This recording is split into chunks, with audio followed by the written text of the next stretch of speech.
To assist me in honoring our first awardee, I would like to introduce our first student guest, Angelista Cabrera. Angelista is a student at the Carl G. Laura Elementary School in Providence. Angelista.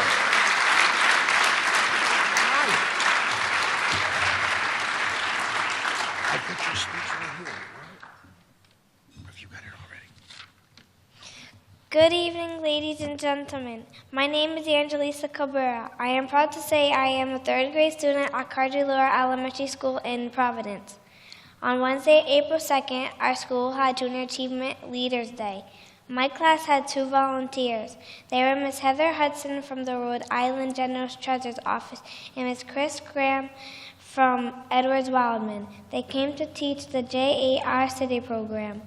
One of the lessons taught by Mr. Graham was about zones in the city.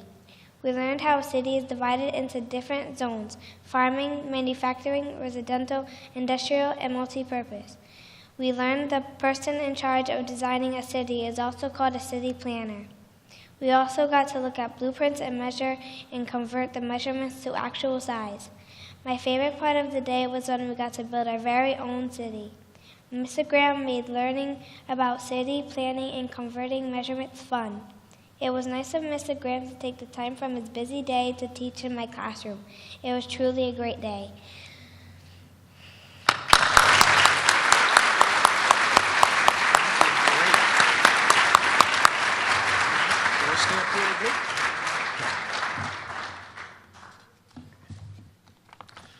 Thank you very much, Angelisa. That was wonderful. Chris, for more than 30 years, you have actively served on the Junior Achievement Board of Directors. You are a former chairman of the board and chair of the Junior Achievement Executive Council, and serve as legal counsel to this organization. You are a strong proponent for education and are our advocate for educating Rhode Island's youngest citizens. Chris, will you please join us on stage?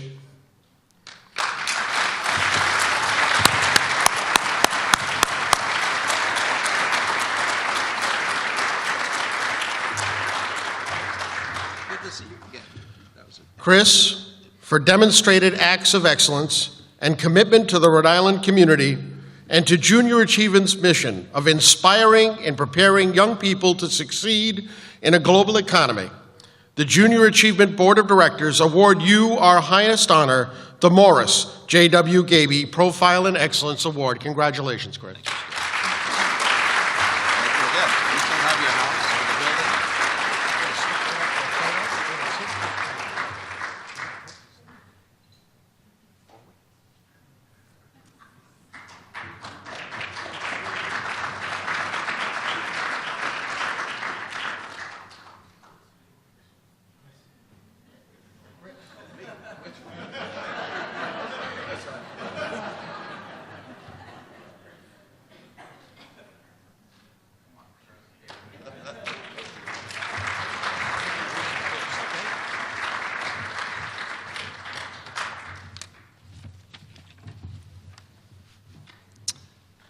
Thank you, Steve, and thank you, Angelista. That was a wonderful introduction. I don't think I have ever heard a better introduction ever in my 30 years of practicing law.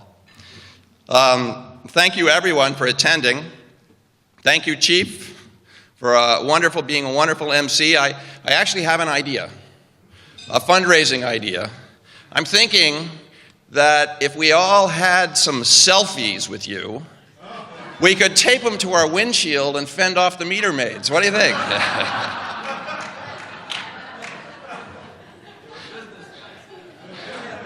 Seriously, it's a tremendous honor to be recognized by an MC like yourself with such great leadership qualities and someone who provides community service on a daily basis. I also want to thank Junior Achievement for this honor. I am truly very humbled. I take note of the past honorees, and I recognize that this is very special company. I take note of my fellow honorees and feel unbelievably proud. Congratulations to both Neil and Alicia. I thank the JA Board for serving with me and voting this honor. Frankly, I had no idea I was even on the ballot, since Lee Lewis managed to conspire with my assistant, Michelle, to present me with an edited ballot that did not have my name on it. I also want to thank the entire JA staff for their dedication and hard work. It's a great team led by Lee. Lee, I have a confession to make, though. When the board selected you to be JA's president many years ago, I was not in favor.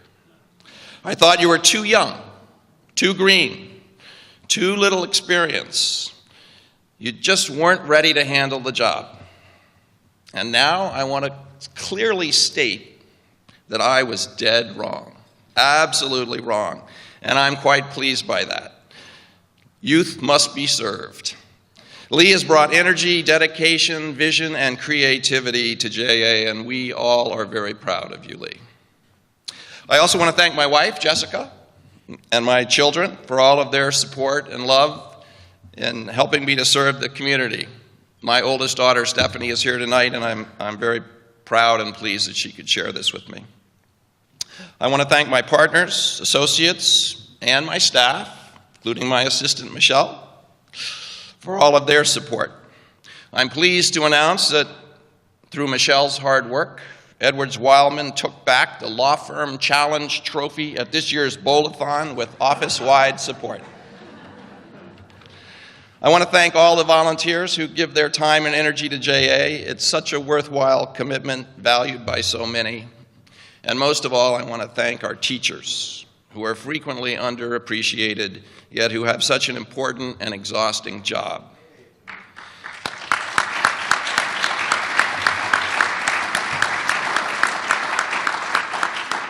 The average person, and probably most of the people who are not teachers in this room, just don't have a clue about how demanding it can be to take care of our little angels for 5 days a week for almost 10 months in the course of a year. As a matter of fact, if you are a teacher or have ever been a teacher, I would ask you to please stand up and be recognized.